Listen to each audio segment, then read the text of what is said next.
So if we can just sink into the chair, feel our hands, and we can call this being in the present moment, but whatever we call it, it's not it anyway.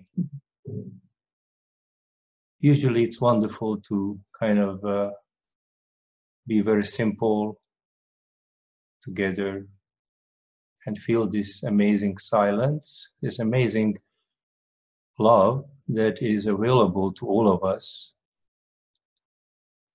Actually quite easy, in an easy fashion when we are together. It's like taking a bath in love bath. So the price to pay for this love bath is very simple. Some of our attention is allocated, angled in towards the body. I usually show it like this. It's this arm movement almost becoming like a mudra for us, where when I'm tilting my fingers towards the body automatically knows what I mean without words. The intelligence in the body finds itself.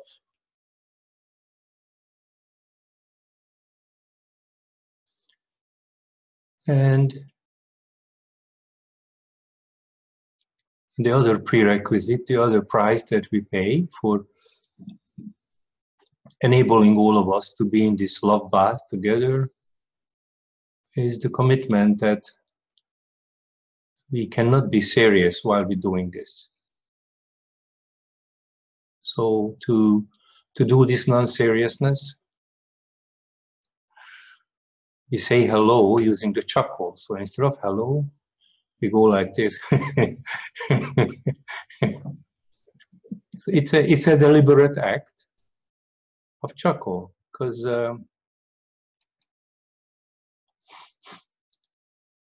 this amazing loving feeling within us is very easy, provided that some of our attention is in this direction, provided that we keep it very chuckly. Is that such a word, chuckly? It is now. We keep it very happy, but not the kind of happy that where we are telling jokes, although that's okay. We have to keep it really light. If we become serious, then no amount of explanation or practice will work. Keeping it light and keeping it chuckly and non-serious is one of the prerequisites. So you frequently will see me doing like this. And if I frequently see you doing like this, I would be even happier. And I'm going to be chuckling whether you're happy or I'm happy or we both are happy or not. You chuckle, becomes easy to feel your hands. And the smile, easily reaching tip of your fingers. It's almost like the smile could be directed into the fingers, and then the fingers redirected towards the body, let's say. But we're only playing, it's not serious. And very easily, very quickly, we are in the so-called present moment. Present moment is not a small piece that we steal out of time. It's not a small piece of time that we have stolen.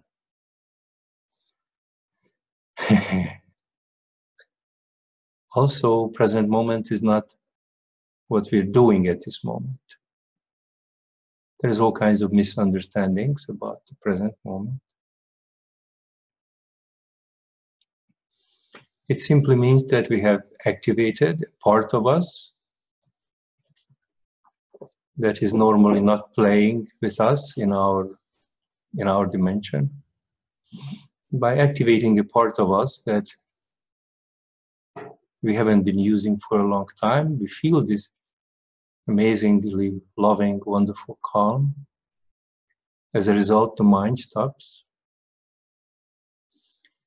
And when the mind stops, the mind calls it the present moment, even though it has nothing to do with time, or at least it's got nothing to do with the kind of time that the mind would like us to think that only exists. So the mind stops, it doesn't have a word for it, it calls it the present moment.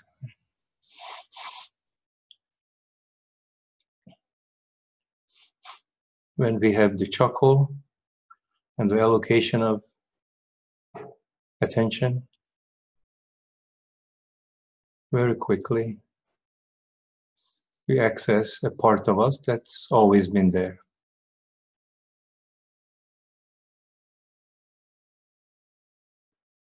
I frequently say that we can only inherit this. And the reason I say consistently that we can only inherit this is because we can't find it. If we search for it, we can't find it. We cannot go towards it. And most importantly, we cannot deserve it.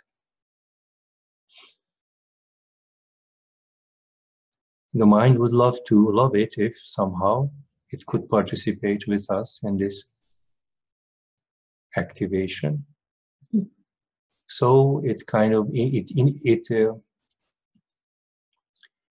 gets us involved in all kinds of activity that involves time, searching for it, clearing more and more, modify our behavior more and more, and sometimes in the future we're gonna get there. And the reason we use the metaphor of inheriting, because inheriting something does not require behavior modification. Mind you, if sometimes wealthy people make prerequisites like, well, when you inherit this $1 billion,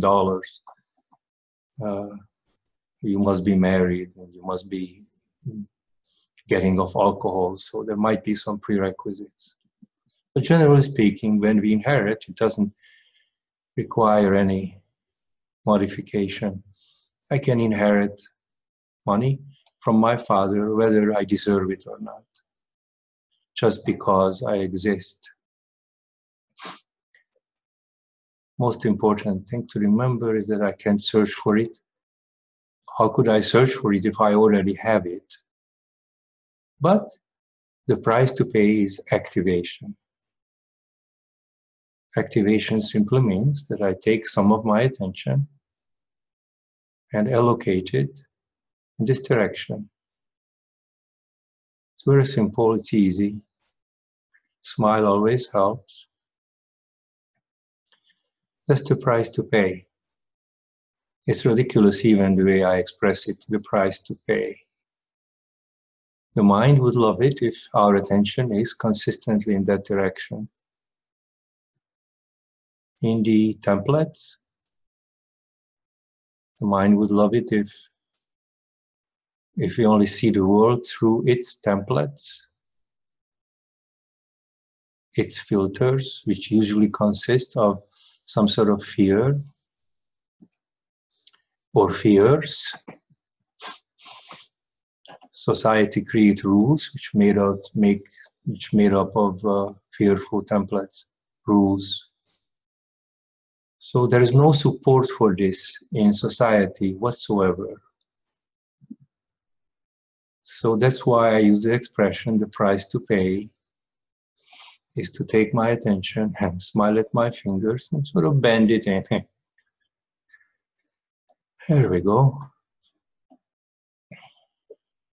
You might call this the free will or the freed will, because in spite of all the outside influence,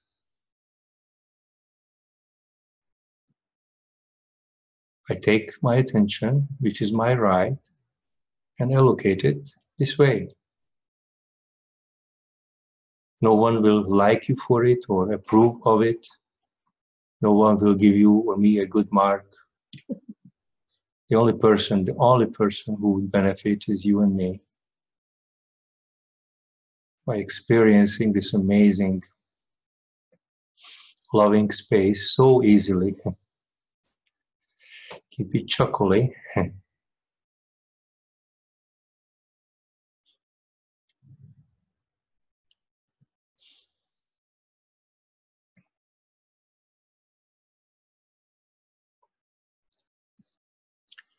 So,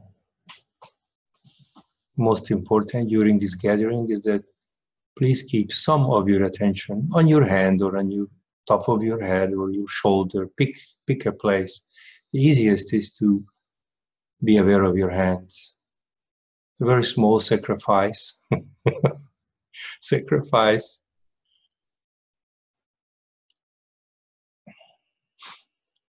To experience this loving space which does not change. It does not swing.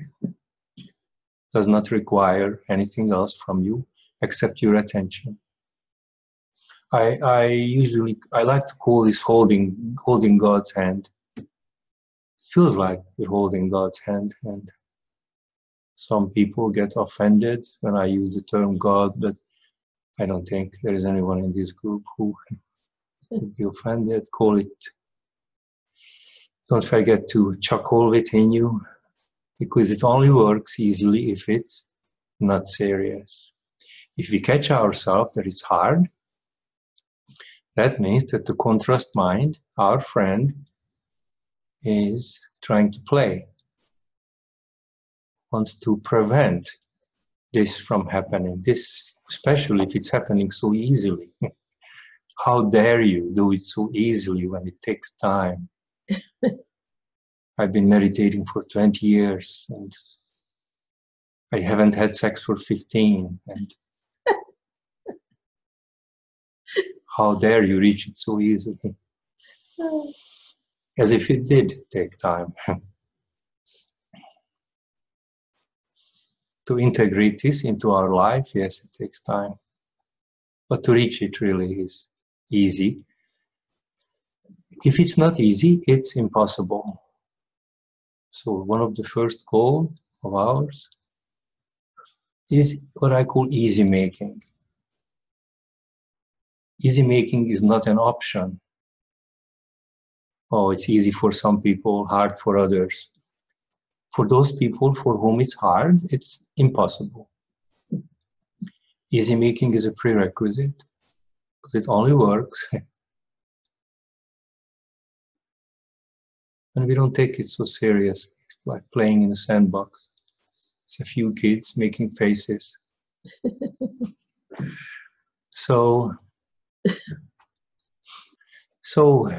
let's go to the shoebox. Okay, shoebox it is. Go for questions. I feel like I'm so far away from reaching awakening because I seem to have too many imperfections. What should I do? Okay. So the question is about imperfections. Well, somebody's. Maria had a question.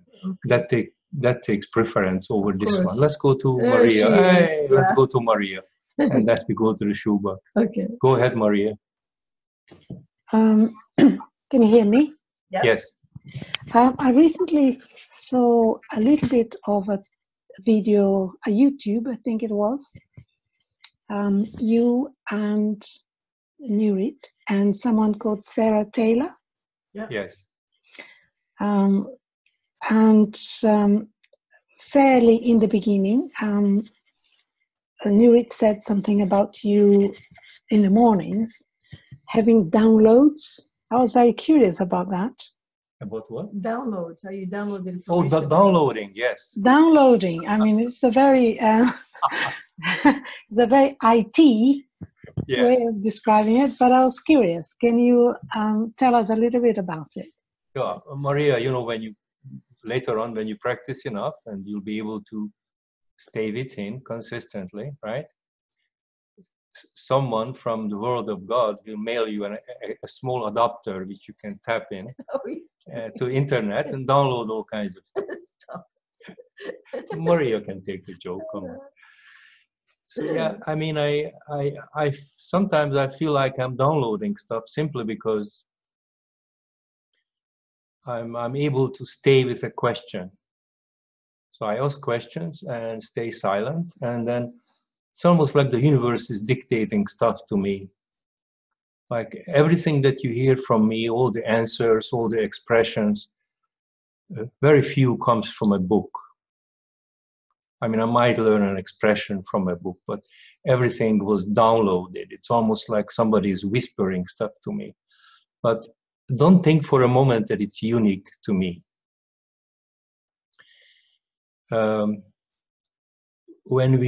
Sometimes when we talk about manifestations or how to do successful meetings and things like that, one of the criteria is to be able to just be together in a group and stay with the same question. Stay with the question and stay with the question. And then everyone at that point is capable of downloading. When that happens, when several people are able to stay with the question, then we're actually accessing non-local information. Meaning that the information available to us through our contrast mind, which is a very small portion of our reality, will still have the answers for us, the conventional answers, the conventional questions. But it seems that when we are able to stay with a question, it could be a business question, it could be any kind of question. And my questions are always the same, which is, how can I share this easily, effortlessly, quickly with people? So I have downloaded like an amazing amount of information. Yes, so many notebooks, like piles and piles of notebooks of writing. Sometimes I feel like I don't want any more because I hardly started to share some of the stuff. So it's a skill that becomes natural when we're able to stay calm and quiet, and the benefits are amazing because we do get answers to important questions that we consider important, which is, we'll be wondering, where did this answer come from? Oh my God, And the mind might answer saying, oh, it's the Akashic records. I wonder who put this in. But that's irrelevant. What matters is that we download non-local, amazing information which greatly contributes to all our lives. And again, the price to pay is just simply able to stay with the question and stay calm. How do we stay calm? Is by accessing the intelligence of the body, by pointing our attention to it. But did you want to say something? I just wanted to know if staying with the question is such a foreign concept to most people. Is it? Yes. No, people don't. It's very easy to understand what you mean intellectually, but to actually stay with the question is not something that we're used to doing. We say, I'm staying with the question, but the mind is still waiting for an answer. Okay. Yeah. So maybe you can elaborate a little bit of the intricacies of that. Yeah, staying with the question means that when my mind wants to interfere and rush me into the next thought, come on, go ahead, hurry up, you got to take these kids to school, finish this quickly, you don't have enough money to pay the bill, I wonder if he's cheating on me, I wonder if she has reached the destination, on and on. Well, when the mind tries to interfere with the silence within which you're asking the question, then what we do is we chuckle it away. So here's the mind trying to interfere. How about this and how about that?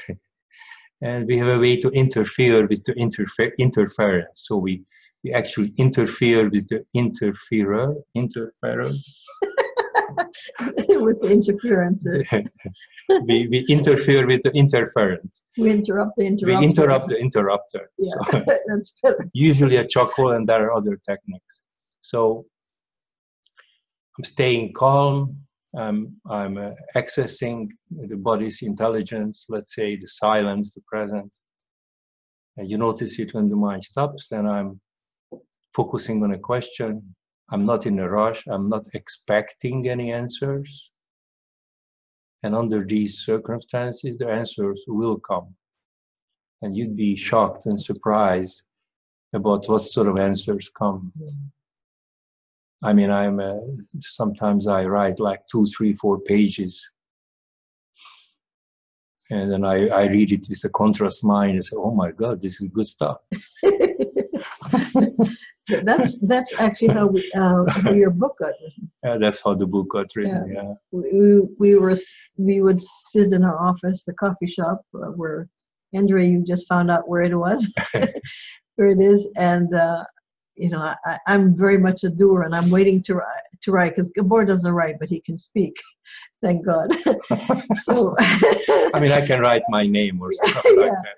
So, but I write. So I'm a doer. So I'm waiting for the next paragraph, and he's just being. And all of a sudden, something comes out. Like I say, "Holy, where did that come from?" It's just amazing things that I've never heard him say before. So just being with it. So that's what it means, being with the question.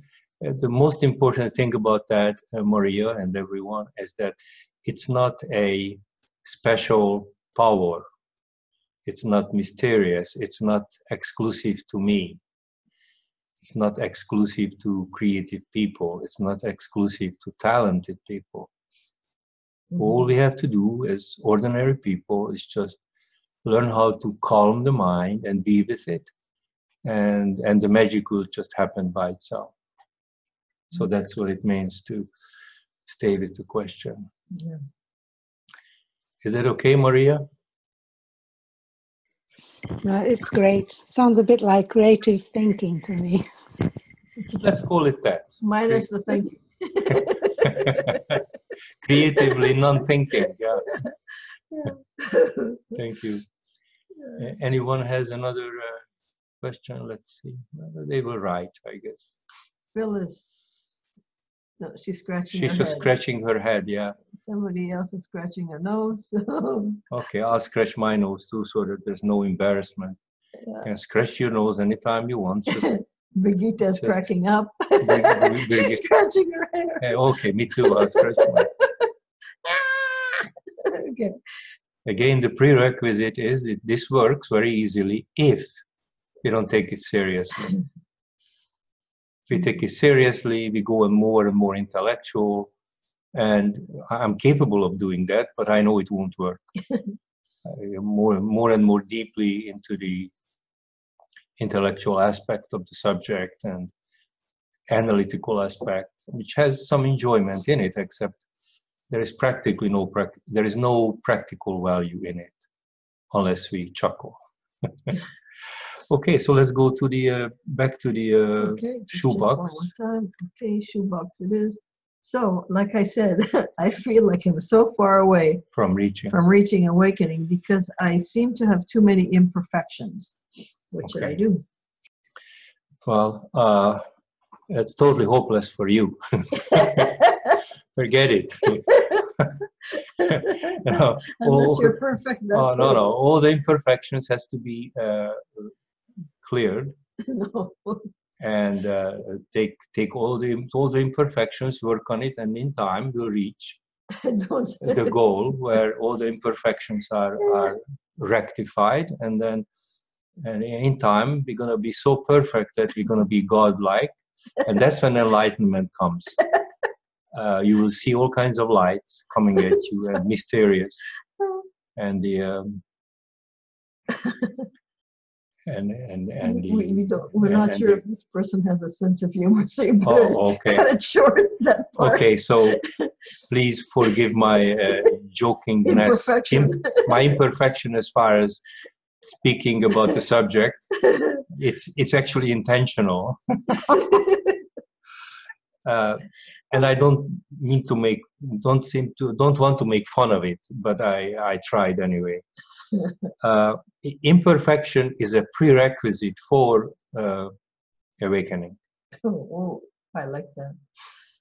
So there's huge misunderstandings out there that those imperfections, whether bodily or behavior or emotional, has to be fixed. And millions of people believe that's obvious. And the mind, the conscious mind, loves it. Why? Because it's in time. It operates in time. Its existence depends on time. So it supports anything that will be time related. And behavior, it's an easy thing to believe that we fix up our imperfections, we're going to be better people, I clear my emotions, I become a vegetarian, whatever else, no sex, stuff like that. So in time, I'm going to be perfect, according to someone's criteria, whoever invented the bullshit.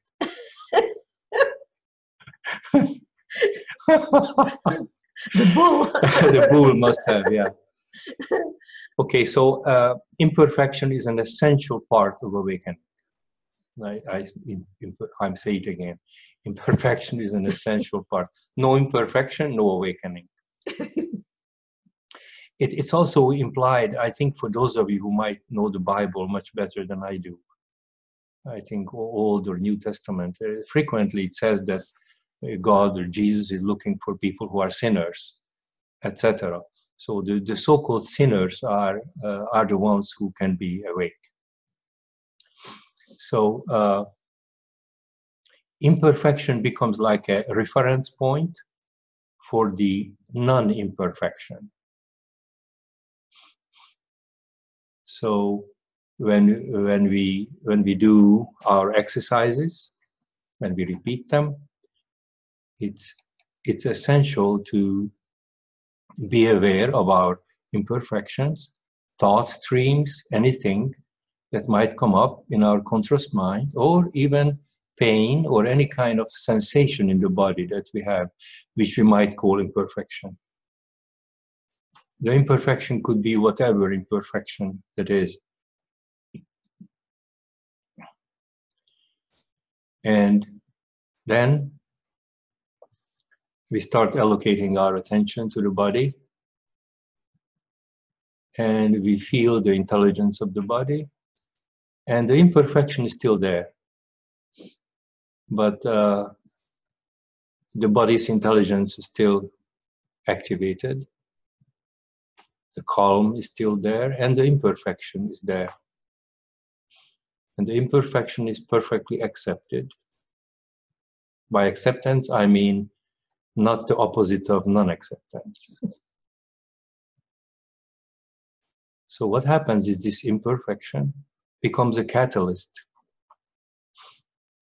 for your awakening.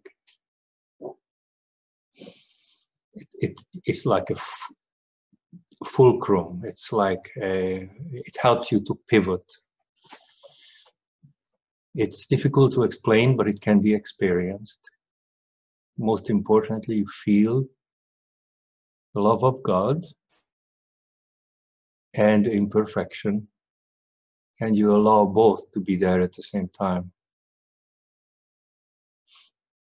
And it seems that the imperfection becomes a catalyst, so your awakening, your awareness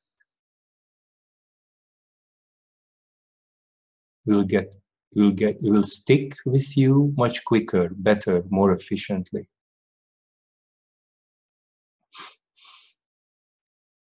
I know some of you in this group who have experienced so-called imperfections or pains, physical pains, and you know what I mean, that I can access this intelligence, and in spite of the pain or imperfection, the heart is still hearting, the lung is still lunging, and the parts are still parting, and my shoulder is still shouldering. And then what we do is we hug, we surround this imperfection with love. In turn, we become a catalyst for the imperfection, and the imperfection becomes a catalyst for us. So it is an imperfection is an essential part of awakening. So please don't be dismayed about your imperfections. And I don't mean that now go ahead and be more imperfect. Okay, I'm a drunk. I'm drunk and I'm stoned and I'm whatever. It's okay. It's good for awakening, so I'm going to do more of that. That's not what I mean. What I mean is the imperfection is used as a fulcrum, as a leverage, as a catalyst, and it will be used. And there's absolutely no one who doesn't have imperfections. Mm-hmm. So rejoice, it's not a problem. Don't work on imperfections. Work on bypassing the mind and work on your own awakening. And when you do that, the imperfection will actually disappear. So we're not working on imperfection. We're working on awakening. In that process, the imperfection will disappear permanently. Hallelujah. Hallelujah. What did you have for dinner? Well, I have no idea what you gave me, but it wasn't that. So be with us in this love fast and just chuckle and remember to allocate a little bit of attention to the body and smile and be with us. And even when I'm answering a question, I'm kind of entertaining the mind too, in a sense. But most important is your attention allocation, because the communication happens on two levels, actually on many levels. Two levels that we can explain. One is the words, the concepts, the explanation, the intellectual part of the answer. And the most important part is what's behind the words, the concepts. The non-intellectual part, the love part within which the answer is given, is a lot more important. So we have another. Let's see if anybody else has any. Maybe this question arose other questions. I think everyone is. All these people are wonderful, loving. I can tell from them. Amazing. Oh, nobody. Okay, we can go to the next question in the shoebox, please. Okay. This might be a strange question. Oh, I like it already. Me too. You like strange questions. This is a strange question. Yeah, this might be a strange question, but I feel like a lot of people who have awakened suffered a lot first, whether it was depression or they were sick or very poor. Is suffering a prerequisite for awakening? I feel like my life is just fine, not too bad, and that I haven't suffered much. What chance do I have for awakening? Absolutely none. You must suffer like me. 12 years of depression. Look at me. Look how much I paid for it. You think you can have it so easily? Mr. Collins, okay, please don't misunderstand. I'm trying to be funny because it's a prerequisite for our conversation. We have to have a light heart for this to work. Yes, most people who have awakened had it very tough. I myself had 12 years of suicidal depression. It was not fun. Now I'm laughing at it, but I wasn't laughing then.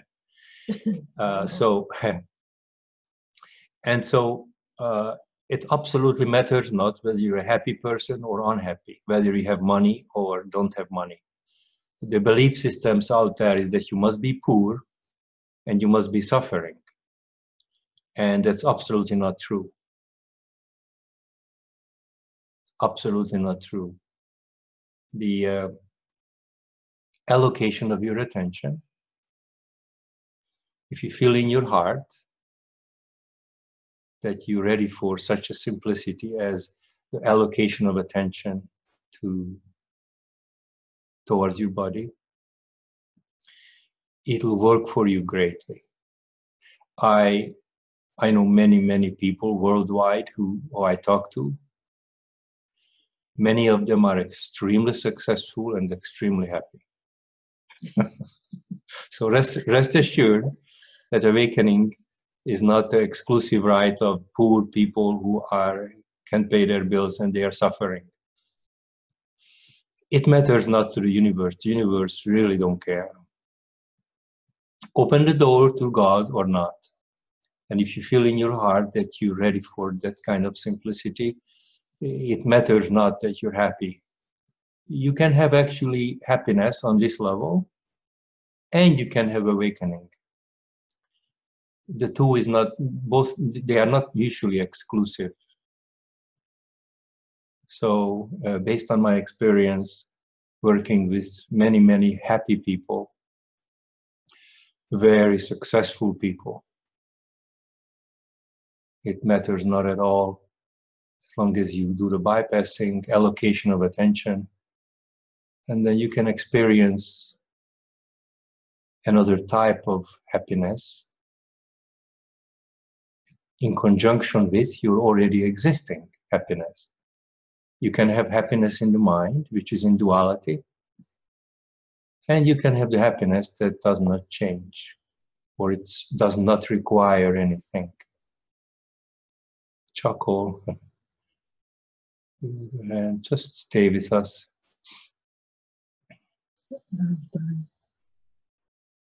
Well, thank you everyone for being with us. Again, what a wonderful group. And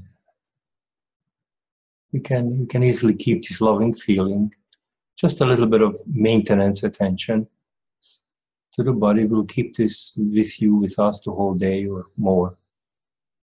So thank you for being with us and all the best. See you next time.